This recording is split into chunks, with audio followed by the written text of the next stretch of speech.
I'd like to introduce Susan Collins. She's a well-known dowser in many countries. Now, Susan, Reverend Susan, is an internationally acclaimed author, consultant, and workshop leader for the dynamic professional practice.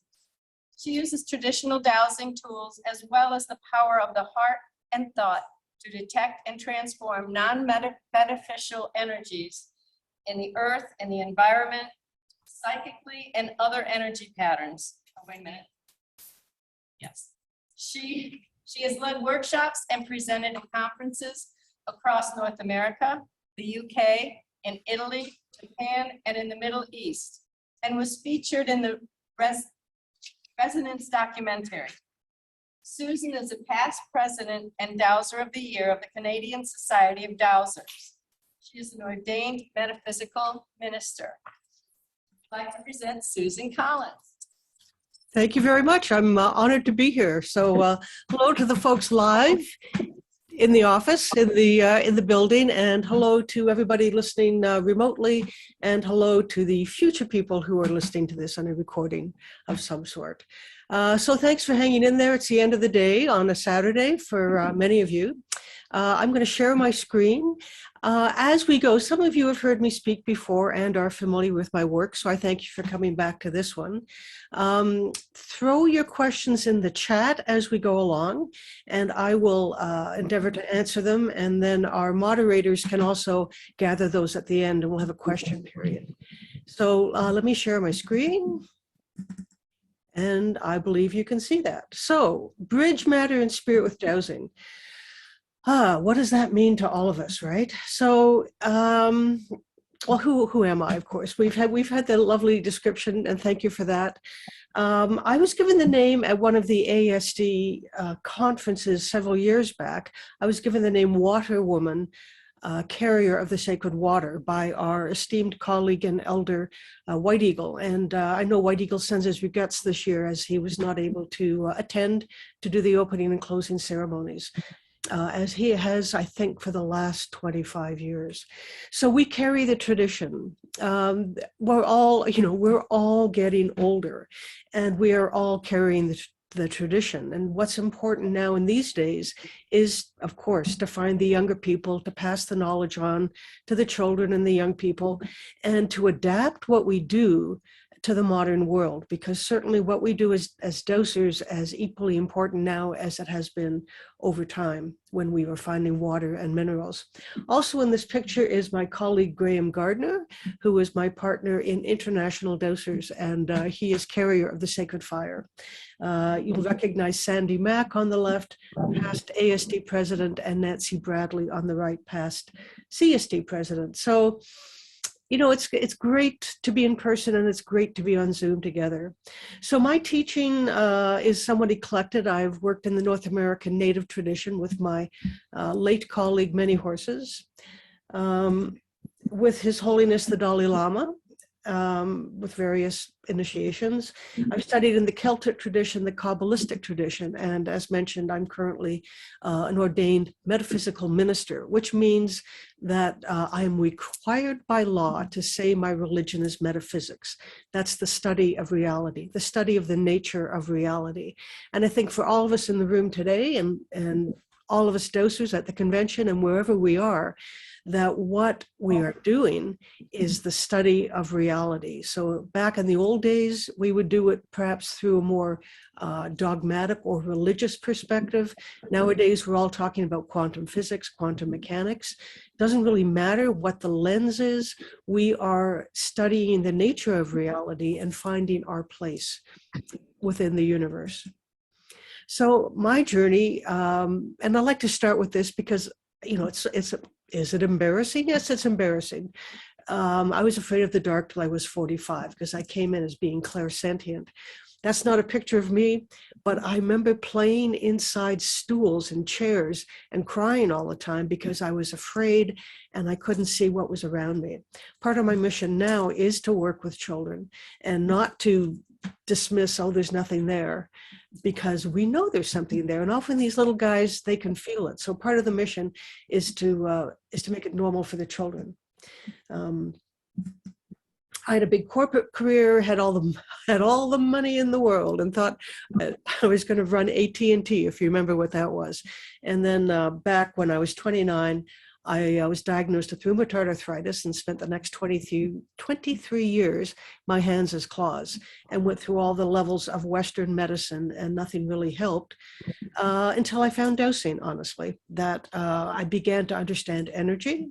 I began to understand how I'm affected by the environment, how the environment influences me, and then finally with dosing, how I can adjust my energy to be in resonance with the environment, whether it's physical, mental, spiritual, emotional, energetic.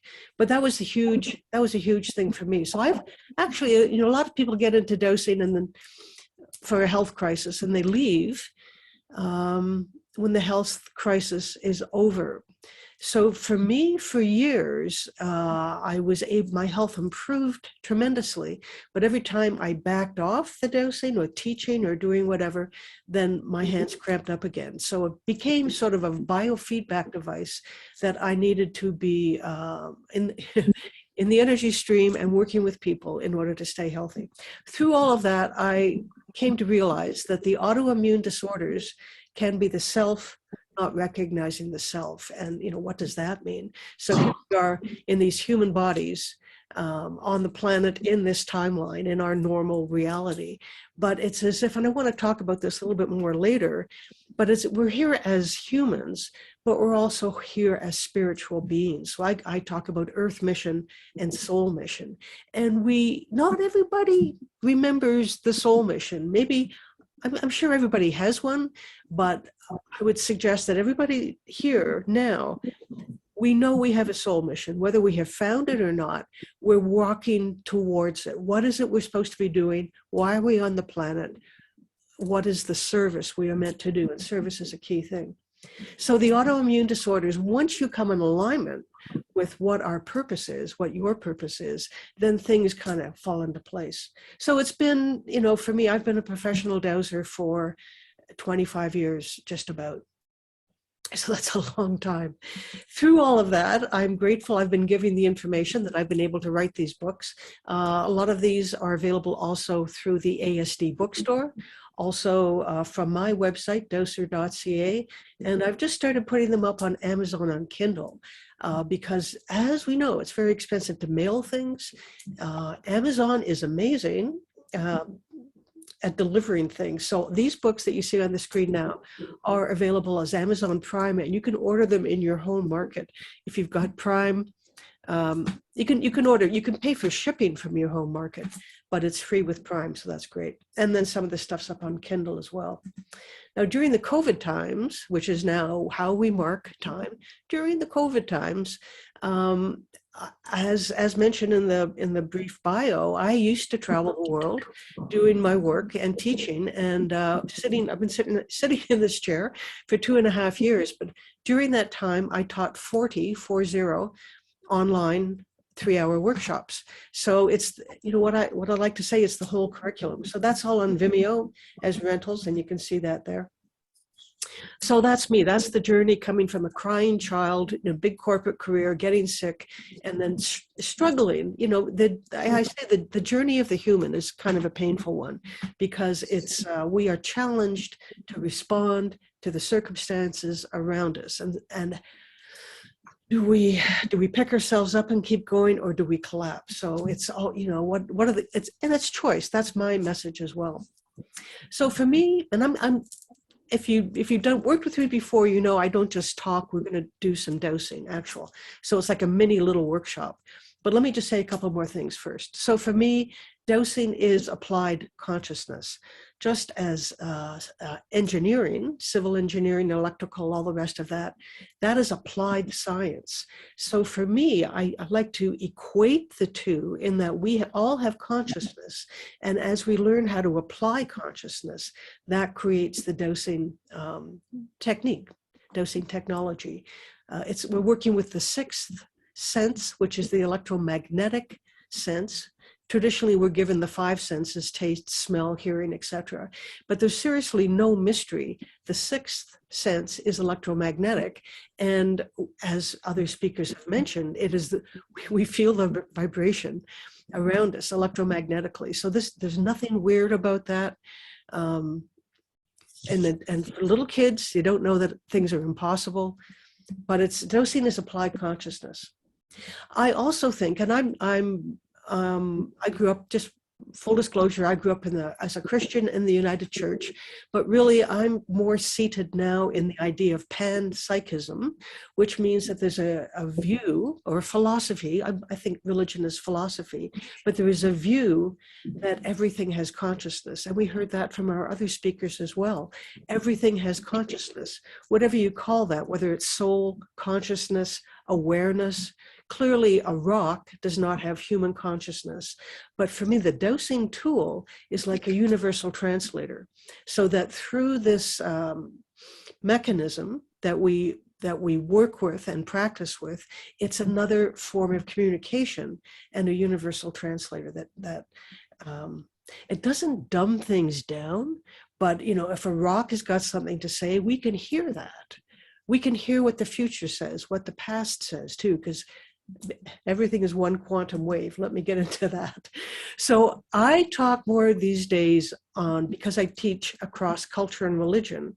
I don't think of this or speak of it in terms of a religious experience, but in terms of quantum physics. And it's well known that quantum physics is one of the stranger things, even though it's been out about 100 years.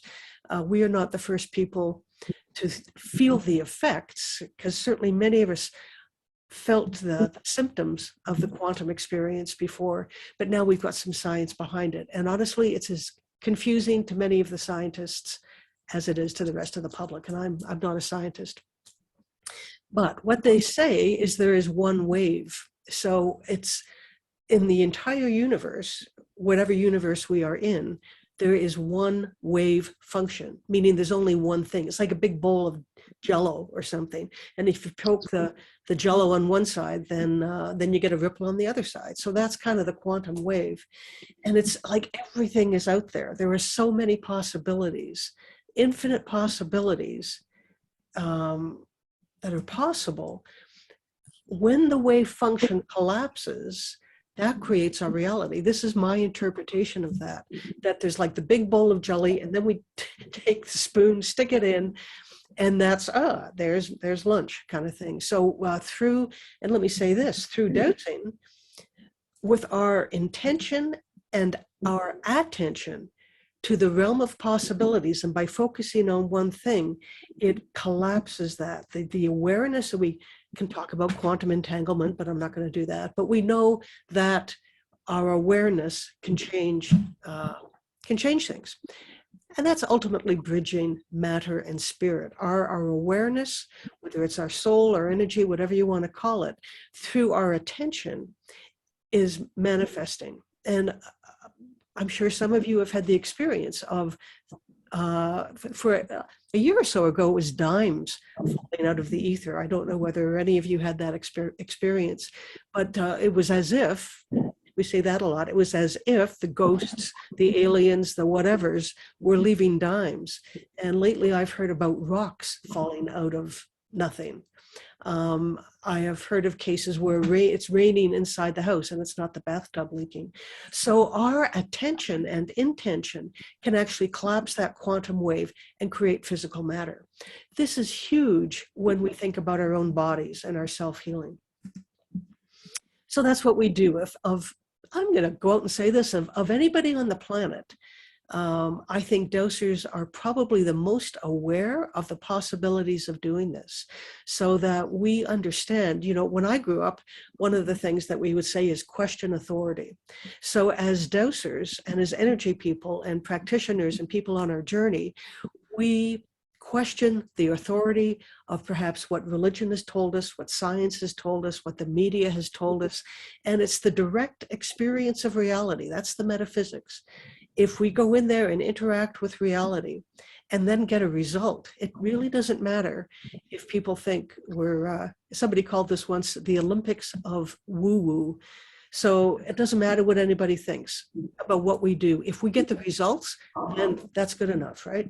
So we transform energy. And of course, that picture there that you can see, all the orbs, that was taken at another ASD conference, and we were drumming and enjoying ourselves. So the orb energies, and I do other talks on that, but the orb energies talk about manifesting things that in certain high emotional states, and sometimes just in benign states, but in joy, excitement, or grief even, our emotions can coalesce into the orb energies. And these orb energies can also, it's as if there's a membrane. These little guys can open up and exude plasma, and we get into a state where that plasma can actually physically turn into something. We could talk about that later. So if you've got questions, I'm going to roar through this, but put questions in, and we'll do questions at the end, I think. So with dosing, you can communicate with all things and with all times. So we talk about that one wave function. We talk about light moving, and we know light, from here, the light on us is moving out. We don't see each other. And particularly right now, since we're electronic, I'm only an energy being, you're just seeing various electromagnetic electrons bouncing around. Well, all that stuff just keeps going out. When we have an action, that action keeps radiating out, which is how we can access the past. Some people call that the Akashic Records, where you can cast your mind, whatever you want to call it, through the waves and bring back that information. And honestly, there's nothing fancy on that either. Similarly, we seem to be able to go into the future, because I work with the future a lot now as well. So we can dose if there is a future consciousness that is trying to interact with us. So think of this one wave function. So we can go back and forth through time. The most important thing, though, to be healthy and to be successful is to be fully in our own bodies. We are human. And a lot of our energy colleagues, we think about the chakras and the energy systems. A lot of folks are kind of in the upper chakras, and some people want to go home, whatever that is. But really, to be successful in our lives and on the planet, we need to be fully in our bodies, fully functional. So I invite you to dose. We're not teaching to dose at this point, because I'm sure you already know, but I use a bobber a lot. You can use rods, a pendulum. You can use your fingers. For me, it seems safer to use a tool, because when one is interacting directly without a tool with an energy, if it is a toxic energy, then some aspect of that toxic energy can come into your body system. So those of you who are maybe getting headaches or some troubles, and you're deviceless dowsing, try using a tool to make that little bit of separation between you and everything else. I also find dosing works best from a place of detached compassion. So when we see the problem, like we're working with people or with our family members or friends, and of course we all have problems. However, if you emotionally fall into the problem, or even into your own problem, it's very difficult to help the other person. So we stay emotionally detached, which is training. I see you have a problem, can I help you? And that's how I do my ghost busting too. I never greet things with fear or anger or love or anything. It's just, oh, I see you're there, can I help you? And we'll talk about spirit teams a little bit. Back in the old days, I was interested in the names, what are the names of my spirit guides? And now I don't go there. And when I encounter beings, I just give them numbers, 1, 2, 3, 4, 5. Because I honestly believe this, that other beings, other dimensional beings, are able to access at some level our thought forms, and depending on who they are, can choose to access things that will make us happy or things that will make us afraid. So I try to keep in this really neutral place emotionally, so that I'm less vulnerable that way. Of course, we're all vulnerable because we're human. We're human beings, but we try to be compassionate and detached. Anyway, if you want, you can dose through this. So we've talked, this is a plus minus chart. You've probably seen one of these things. If you don't have the plus minus, you can use your hand, the center finger being your neutral. So we have, the first time I got a chart, it only had 1 to 10, plus 1 to 10, which that doesn't help you at all. It helps you if you're going to make a choice between what should I eat for dinner, chicken or beef, what's the best thing. However, if you've got a situation, and I'm going to invite you to think about goals and think about issues in your lives, things that you would like to change, and you might, here's the phrase I use: please show me the overall effect of X at this time. So if you've got a liver condition, for example, you could get your pendulum going, and you can use your hand if you have this, or I'm sure in the handouts you probably have a plus minus, but you get your pendulum going on the 0 and then say, please indicate the overall condition of my, for example, liver at this time. I'm using my cursor for this. I hope you can see it. And it's going between -8 and -8. -8 and -1. That tells me, and this is hypothetical, right? I'm not actually dosing my liver, although sometimes I do my own work in the classes.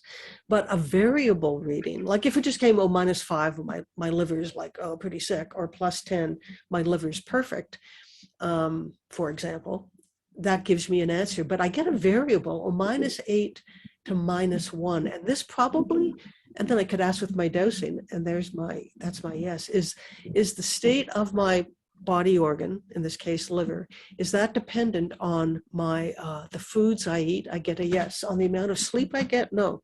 So you can ask. First off, it's the most useful chart there is, not just yes, no, but what's the overall effect of X at this time?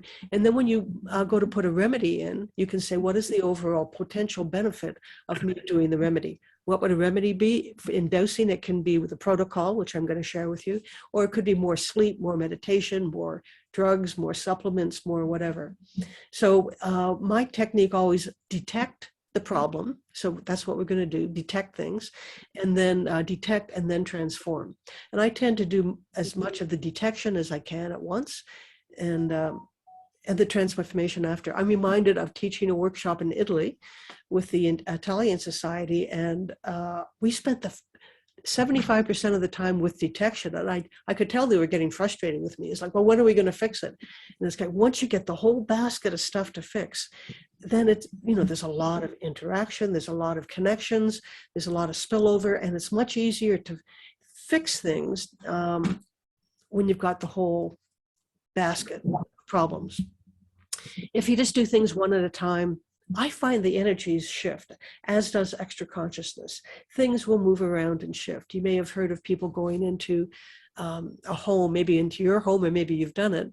You go in to clear up some sort of energy, and it's gone while you're there, or while the practitioner is at your house, and then it comes back.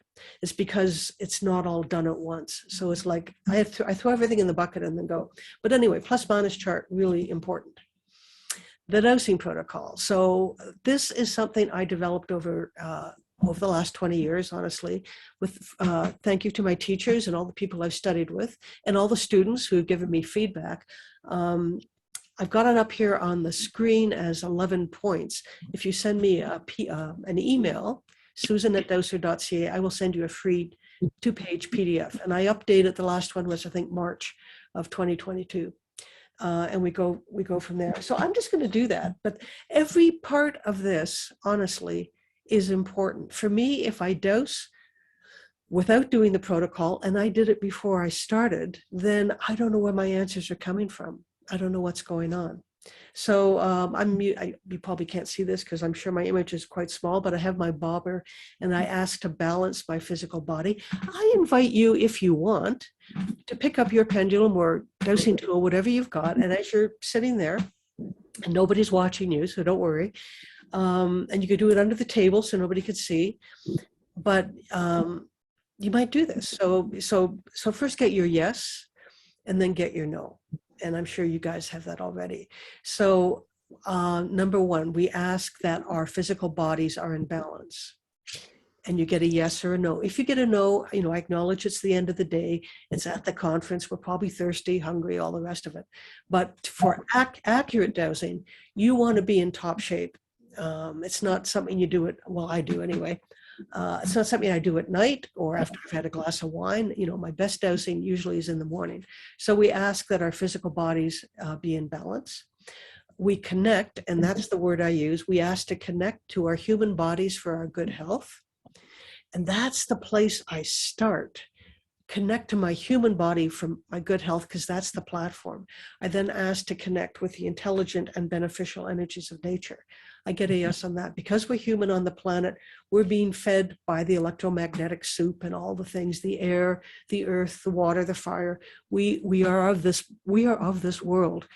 So let's get in our bodies and plug in to what the earth has for us.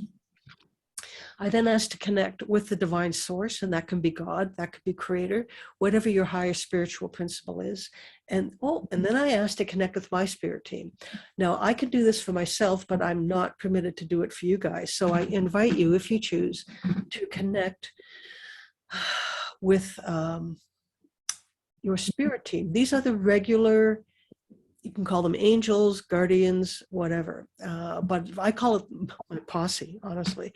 They're the ones who are with me all the time, and then we just truck around together, and they're, with me. If you don't have, if you can ask, do I have it? Do I say your own name? Do I have a spirit team? If you get a no, know that you can invite one in. The other thing that comes next, that's not up there, I ask for the assistance of beneficial beings in resonance with me and the divine source.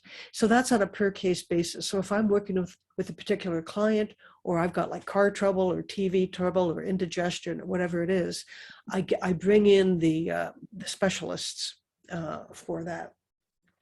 Anyway, the next one is forgiveness. Creator, forgive me. And I invite you to do this. You don't have to, but you can say God, whatever you want. Creator, forgive me. I forgive myself. I forgive all those who've harmed me. I release them from my body, mind, and spirit. I ask all those who I have harmed to release me so I am free. When you get a no in any of there, sometimes all you have to say sometimes, is, well, I'm human. I made mistakes. I screwed up. I'll try to do better. I mean, all we can do, this is the whole speech here. We choose what our actions will be. And when we choose to be in service for beneficial outcomes, successful ongoing outcomes, particularly for others, particularly for the children, then that seems to help the universe bring us the energy we need to create the result.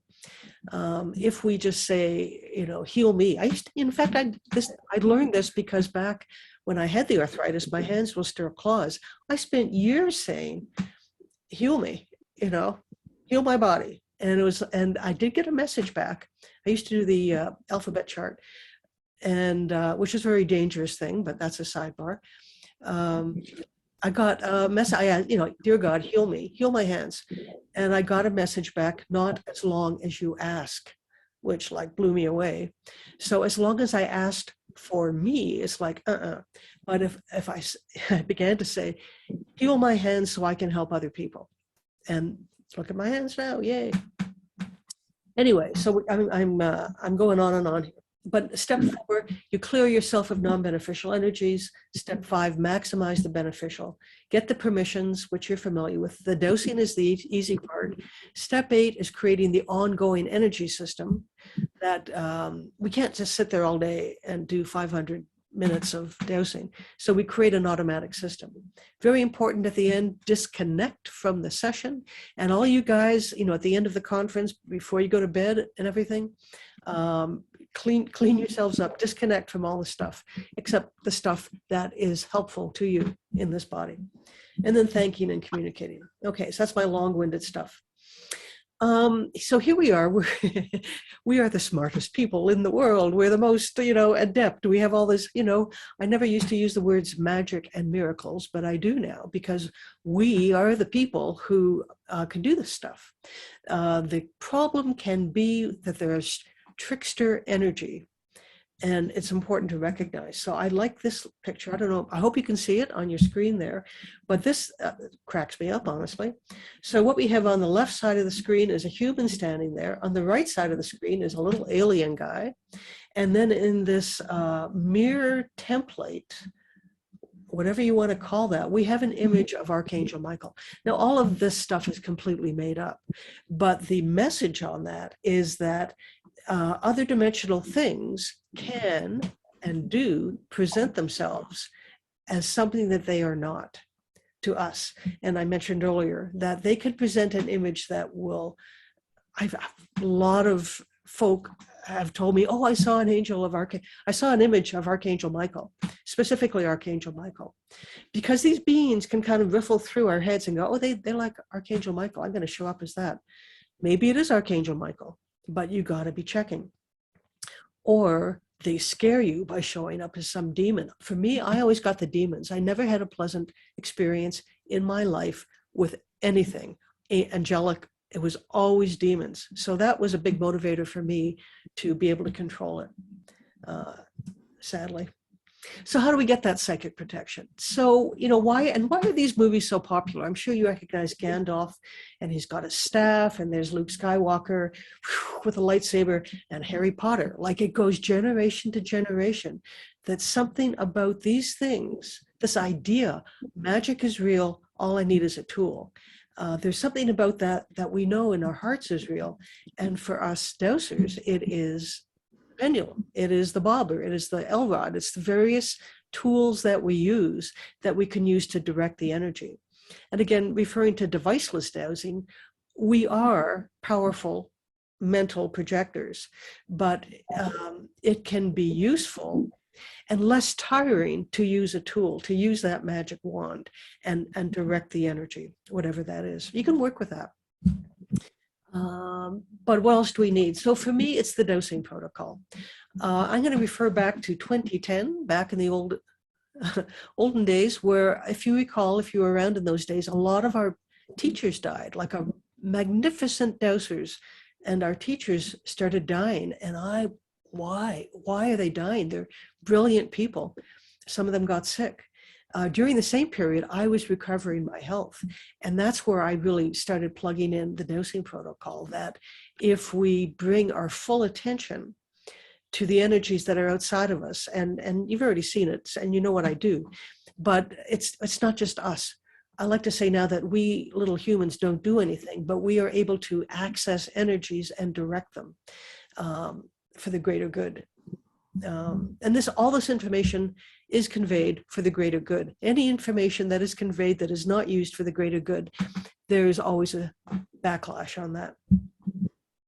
So how do we stay protected? We do the dowsing protocol. And another one of my favorite sayings is maintain your sovereign being. I had an associate who, honestly, a lot of my clients are training to be psychic mediums. And that's an honorable pursuit, but I don't think the training always includes enough about psychic protection. So there's a lot of our juicy morsel humans who are entering into these states of consciousness without the barriers to protect our human identity. One of my colleagues, in response to that, said, well, I don't know, I just let spirit do whatever they want. It's like, whoa, if you let spirit do whatever it wants, and I use the word spirit, there are beneficial and non-beneficial, and you got to know what you're bringing in. And, God bless you if you're doing it safely and in service. But a lot of people, get in trouble with that. So maintain your sovereign being. You are a human on the planet. It is your birthright. I say dowsing is your birthright technology. You deserve to be here. You are worthy of respect, love, and money. And we are the most powerful. I know when there was a 6-year-old I knew, from the time of his birth, he could feel and hear spirits, beings, energies. They wanted him to come out and play. He had to learn to speak. And then I heard it. He told me. And I wasn't really doing this work then, so I couldn't help him. But out of desperation as a mother, I said, well, those beings are just jealous because you have a body. You just have to tell them to go away. And the 6-year-old did that, and they went away. So how about that? Kids don't know things are impossible, so they have a lot of power. And what else? Stay conscious. Like, we are only overcome with the other if we are not conscious. So again, I prefer, and we know and the dosers know this too, that trained dosers are active in all brainwave frequencies. So when you hear me sigh or a little shiver or something, then I am dropping down, up and down the brainwave frequencies. I'm not getting stuck in any of them, but I am conscious and integrating all the brainwave frequencies. So even when asleep, you can set triggers when you're sleeping or just during the day. For me, it can be a little tingle on the side of my head or something. Or it's just like, pay attention. So stay conscious. I use a physical object, so I use a variety of things. We often have amulets or rings, or I have a medicine bag, various things. But that physical thing, like, we're not too good to have, it's not a crutch. It's a reminder. For me, these physical objects are reminders. I am worthy of respect, love, and money. I am worthy of doing this. As we go into the dosing state of consciousness, I do believe we become avatars for greater consciousness. So you want to stay clean. That's the main thing. So psychic protection while you sleep. That's why they invented prayers, before you go to bed. Anyway, very important. You can also dose, and I invite you to do that now if you choose, because am I safe? That's such a basic thing. And we have all our fancy charts and words, but simply pick up your pendulum. And when you go back to your rooms tonight, you're at the convention, some of you and some of you at home, wherever you are, you might say, am I safe on average in my home? Am I safe on average at the convention? Am I safe? But in this case, am I safe to, my throat is shutting down. I'm not going to tell you what to do any further. There you go. When the throat chakra shuts down, it's an indication that I may be overstepping what I need to say. So I invite you to dose and see if you've got enough psychic protection, and is your dosing accurate, low, medium, high, kind of thing. Pretty easy stuff. Like, we could make this super complicated, or we can make it pretty easy. So here's another way to make it easy.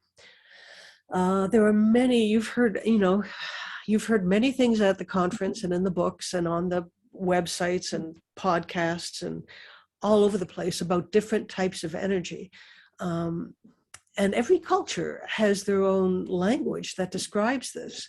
So because I do teach internationally, I don't want to impose, for example, a North American concept of what is beneficial or non-beneficial.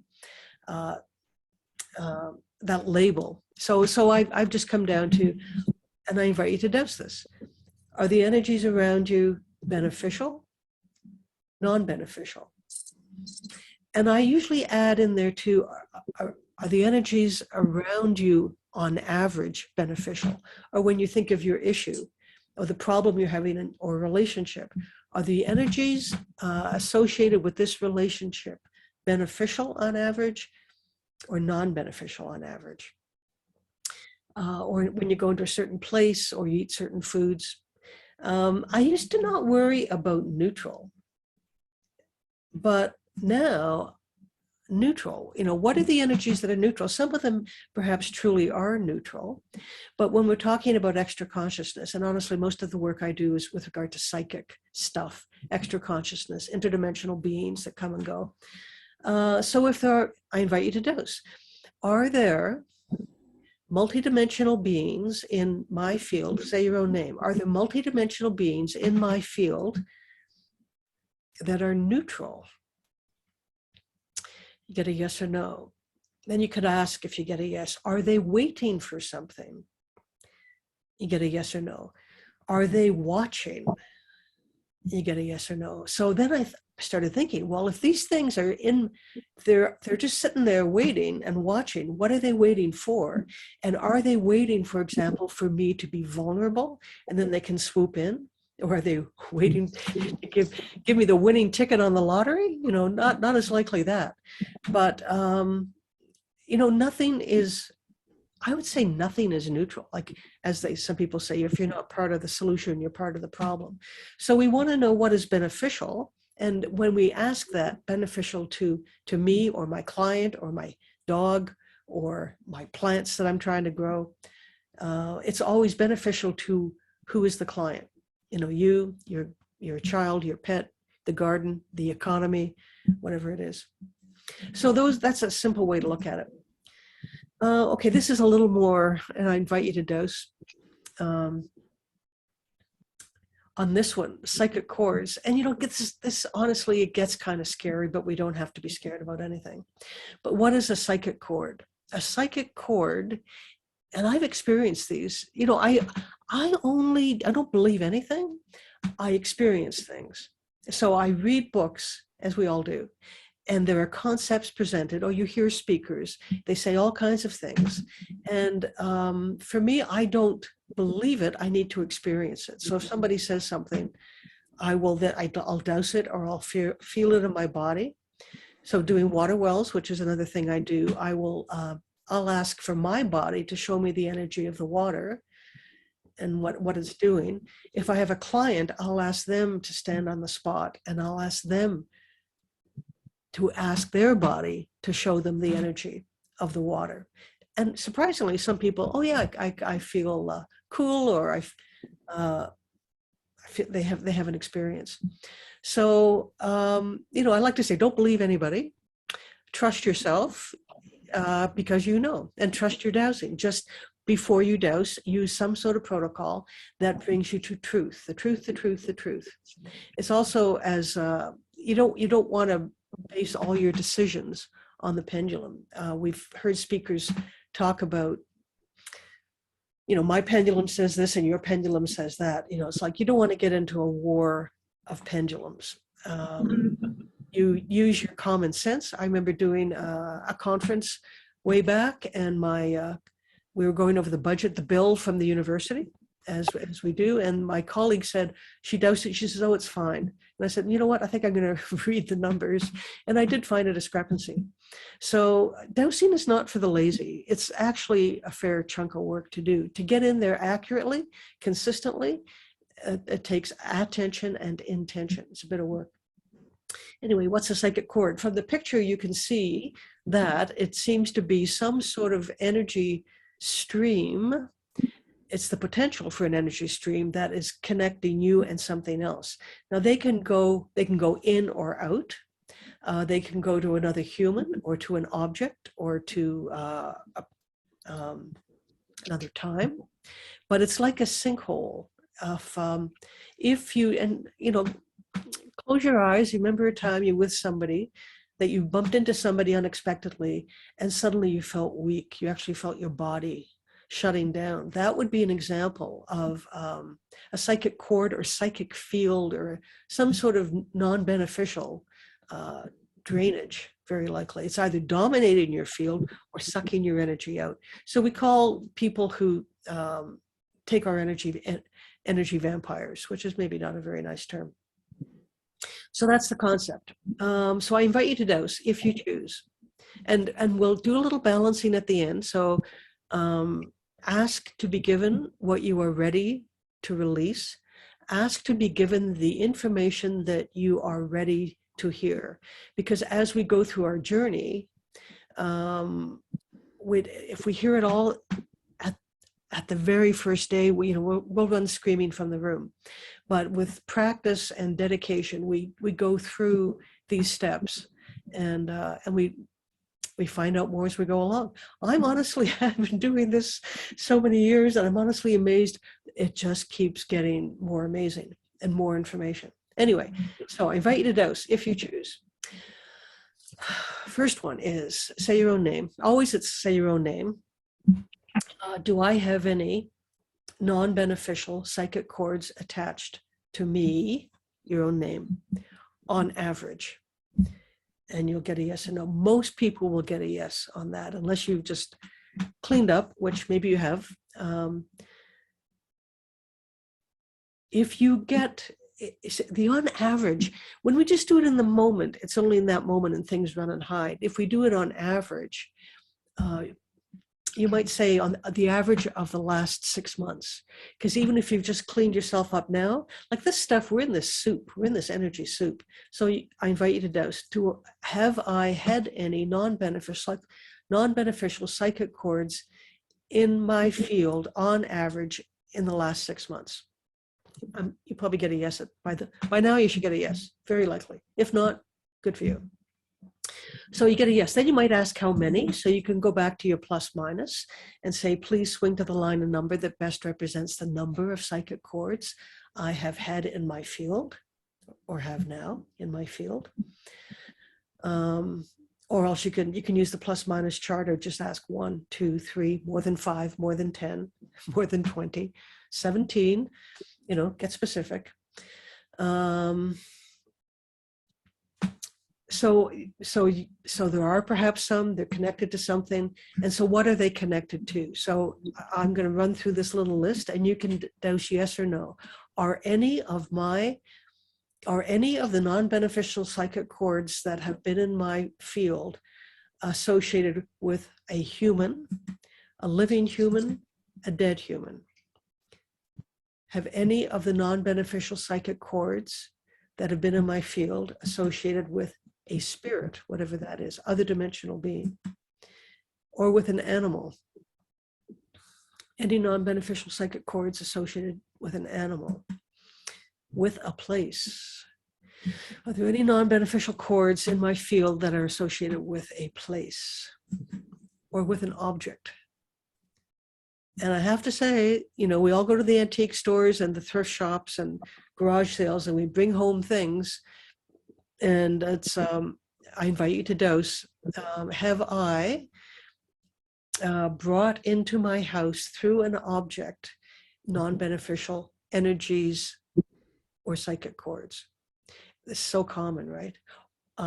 Also, when people come to visit you, have they dropped off any non-beneficial psychic cords or energies? So we're talking a cord, but we can also see this as a field. It's some sort of connection, some sort of stream. It's like a vacuum hose to some extent. And then I always throw the word other. Do I have any non-beneficial psychic cords associated with any other source? And you may find something. I didn't put time in there. There could be a time, another time.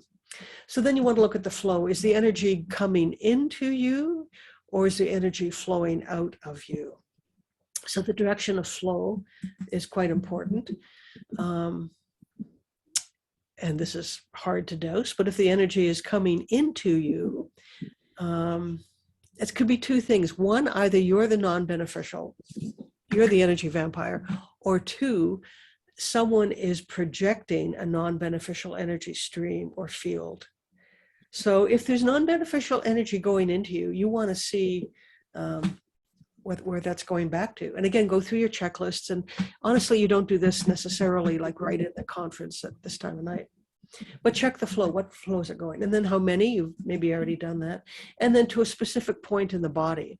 So if you've got an injury, I'd like you to bring to mind any injury or illness you've had or a chronic condition that represents itself in a certain part of your body. And then I invite you to dose. Has this condition related to non-beneficial energy fields or cords that have been transmitted towards me? And this can be scary work, right? So you do it at your own time. Let's talk, speaking of scary, let's do curses. I don't use the word curse. I use the word non-beneficial thought form. But when I say non-beneficial thought form, people say, what about curses? So I go in there. Let's talk about curses. And once again, not to scare you, but on average, is curse energy active in my, say your own name, is curse energy active in my energy field on average? Is the source of the curse energy outside of me? Am I the source? What the heck, right? How could we each be the source? How could we be the source of the curses on us? it's quite simple because we say things like, oh my God, I'm so stupid. I always do that. Oh, I'm such a, I always mess that up. So the subconscious is hearing all this. So even if everyone around you is saying, oh no, my best friend at university was offered the job of her dreams and she turned it down because she didn't think she could do it.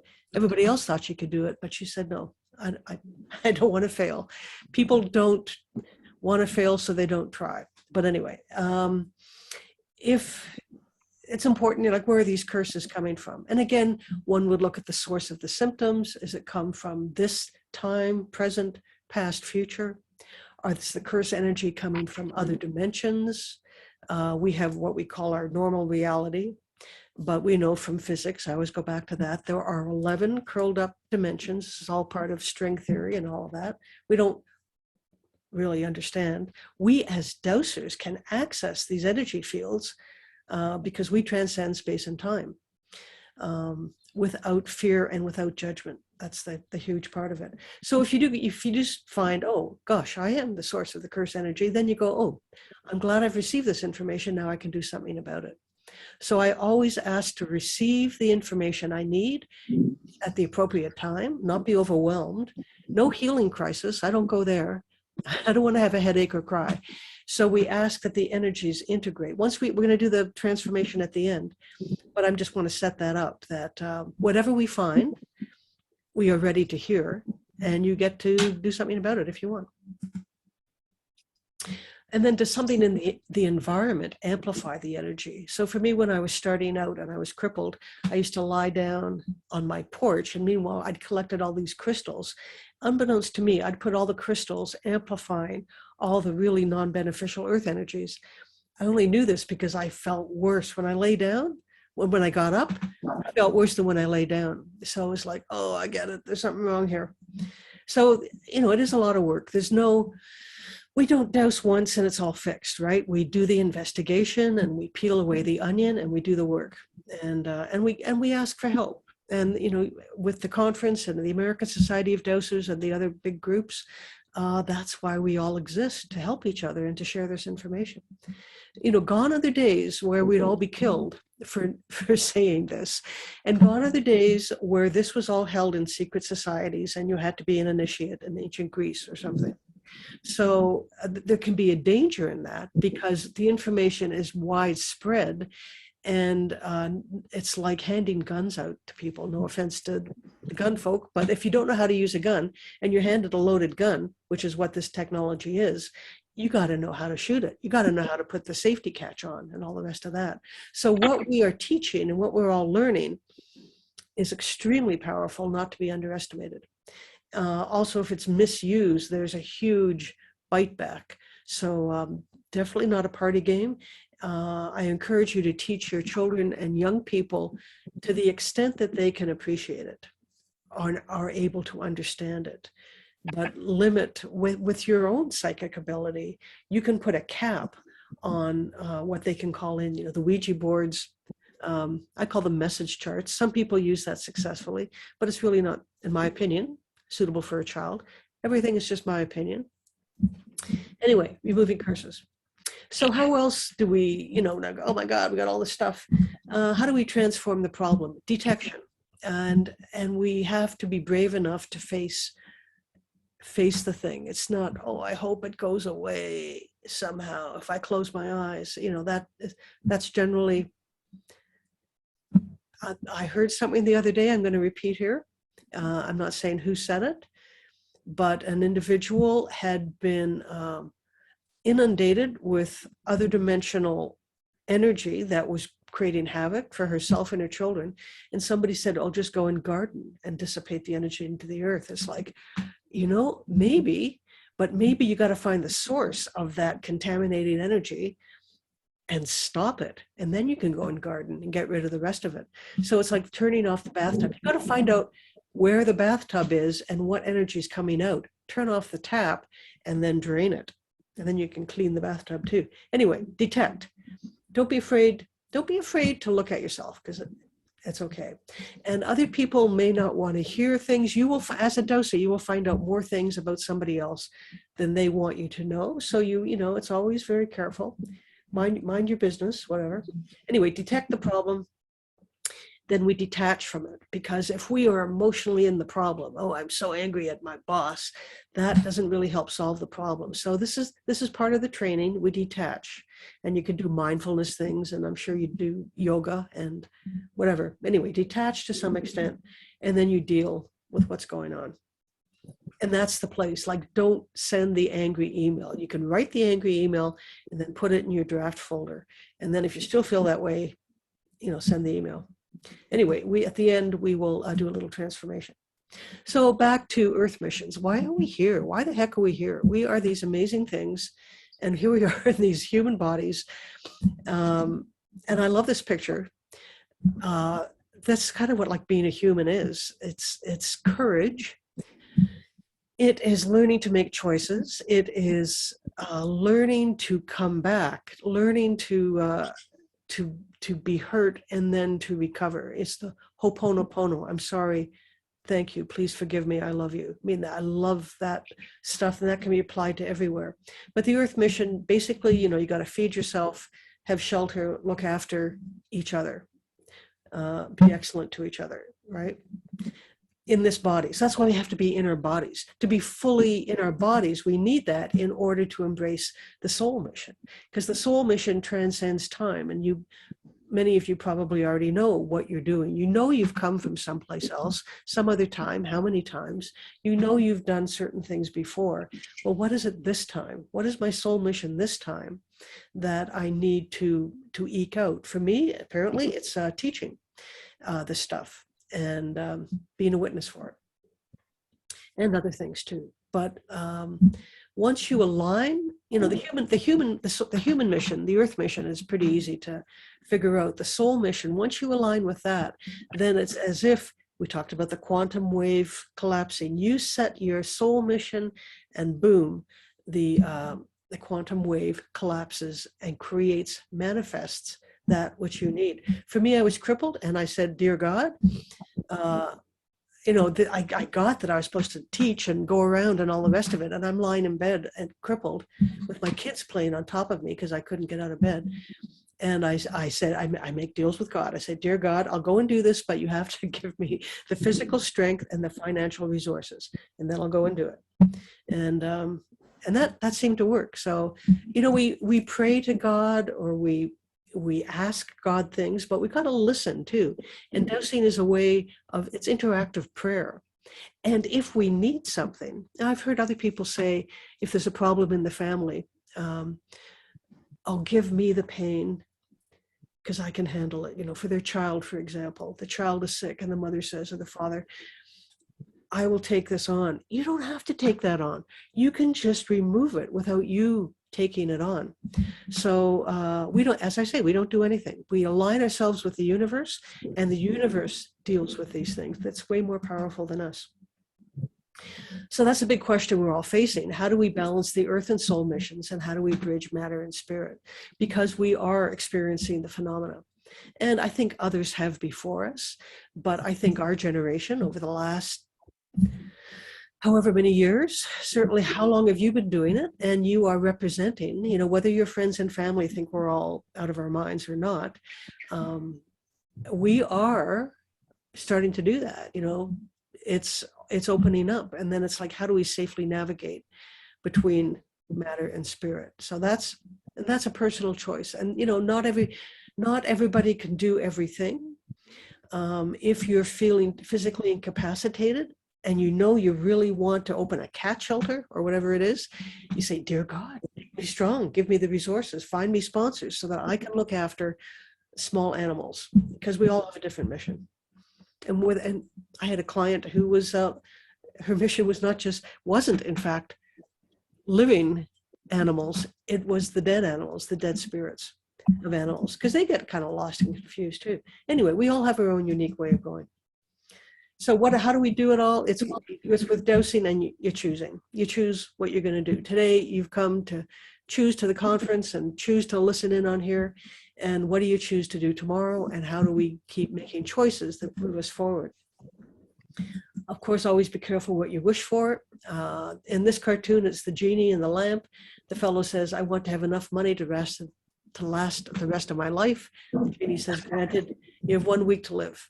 So when you're setting your goals and when you're making your wish, make sure it's a wish that doesn't have unintended consequences. So dowsing can help with that too. I always write things down. You can write down your wish or your statement or your whatever, your mission, and then dowse. Is this the most appropriate mission statement for me? And then use your plus minus chart to determine how beneficial it is. So, let's make this a workshop. And I invite you, if you want, think of a goal. And, maybe it's something you came into the conference with or into the series of lectures.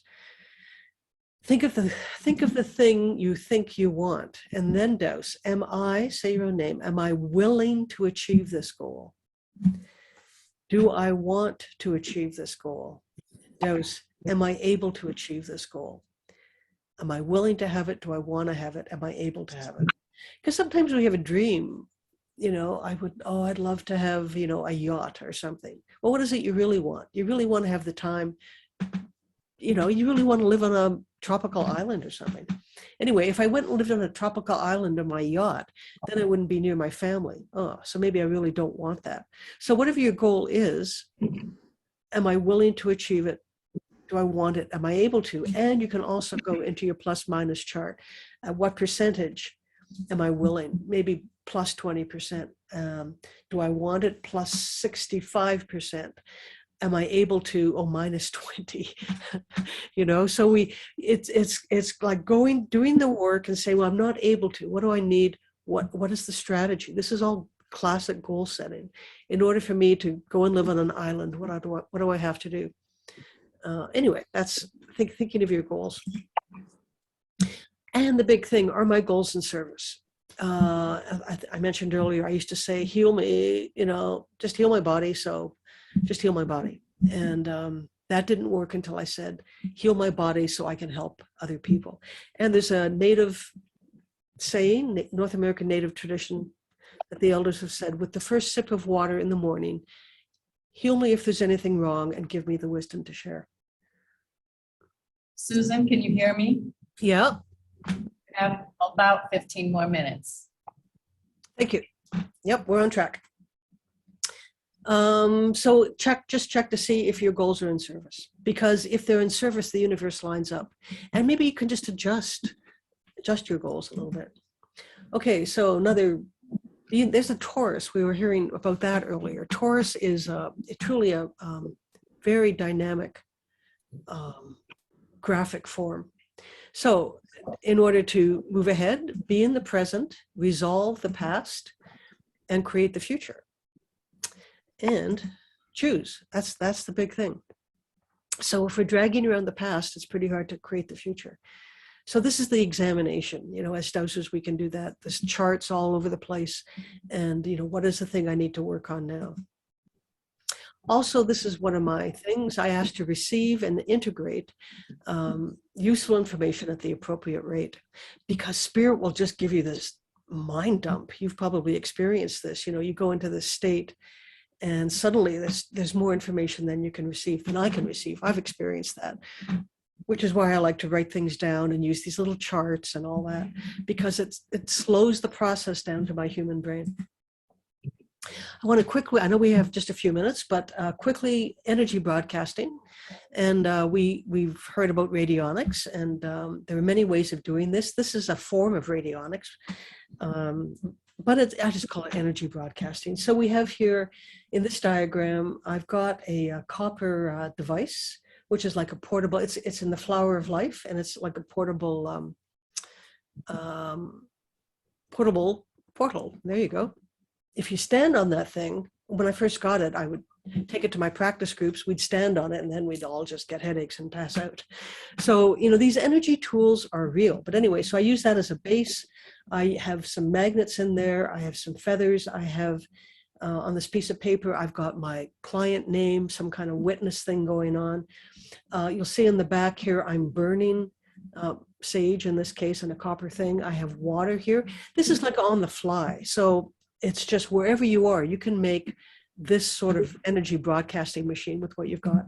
On the side, I have colors, all frequency, right? It's all frequency. So it's all this stuff that, you know, I have just collect things. First off, determine what it is you're trying to do. Identify what should go in it. You probably have a house full of copper and magnets and crystals and all the rest of it. So you go around, you dose, would this be appropriate to put in there? You install the broadcast, so you set it up in a place that won't be disturbed. Activate it with your dosing, and then time it for maybe it's 5 minutes, maybe it's a week. Figure that out, and then when you're done, turn it off. Okay, so we've got 9 minutes to go, but do you choose to transform anything now? Remove barriers to goals, release what no longer serves, maximize beneficial energies around you, create successful ongoing outcomes? I'm sure you do. Let's do the protocol. I'm going to do a quick one, and I'll use my bobber. So I invite you guys to pick up your pendulum or put your hand on your heart, whether you're at home or on the recording or in the room. We acknowledge we are human beings. We acknowledge we have made choices in our lives. And at this point, we ask to disconnect any residual non-beneficial energies or systems or processes that are infecting our energy fields or bodies. We ask to disconnect most appropriately at the most appropriate rate any historical or future or present time non-beneficial energies and processes associated with all aspects of my physical, mental, spiritual, emotional, energetic being. Disconnect in all dimensions, timeframes, realities, and frequencies. Disconnect all known, unknown, hidden, secret, stealth, disguised, residual, fractal, fluctuating, ionic, reversed, non-beneficial energies and processes, non-beneficial psychic cords, quantum connections, energy triggers, and cellular memories. My tool is in a continual disconnect, so we ask that each person, as they are able and choose, continue and be sovereign beings with regard to this process. My pendulum, my bobber is now turned to clockwise, which is my maximizing. We ask that each individual be empowered to maximize the beneficial energies around them, to fill all the holes that need filling with the most appropriate energy and process that creates perfect health in all aspects of their being on an ongoing basis within their own jurisdiction as a sovereign being, so that they may experience that which is most appropriate for them, all within their choice and territory. I am asking that process to continue, and off it goes. That was a quick one, right? 2 minutes, but it doesn't take long. You can be enlightened in a minute. It doesn't matter how long it takes. And I'll send you the full PDF, susan@dowsing.ca. So just quickly, there's who I am again, dowsing.ca. I've written all the books. Bunch of them are on Amazon, print on delivery through Prime if you've got Prime. Otherwise, you can just order it through there, or some on Kindle. All these workshops, if you want to hear me talk more, each is about 3 hours long. They're like $13.99 for a 30-day rental. So I'm proud of that. I got to say that.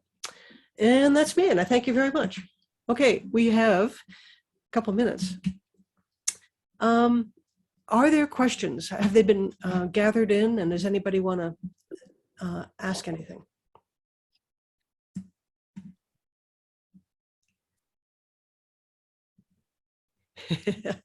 You know, it's a process, right? I honor you guys for coming. I wish you peace and health. Did anybody that's online put anything in the chat room? I don't think so. No, nobody's asked anything. You know, this often happens at the end of my workshops. People just sit there and look at me. So, I got to thank you. Thank you. You know, it's just fabulous that we even exist, right? That we exist as a community, and that we can share what we've experienced, and we can say the craziest things to each other. And, you know, when you go for supper, folks in the room or maybe at home, we can say the craziest things across the table and people go, that happened to me too. And here's what I did. So So share the information. So I thank you so much for attending. Thank you. Susan.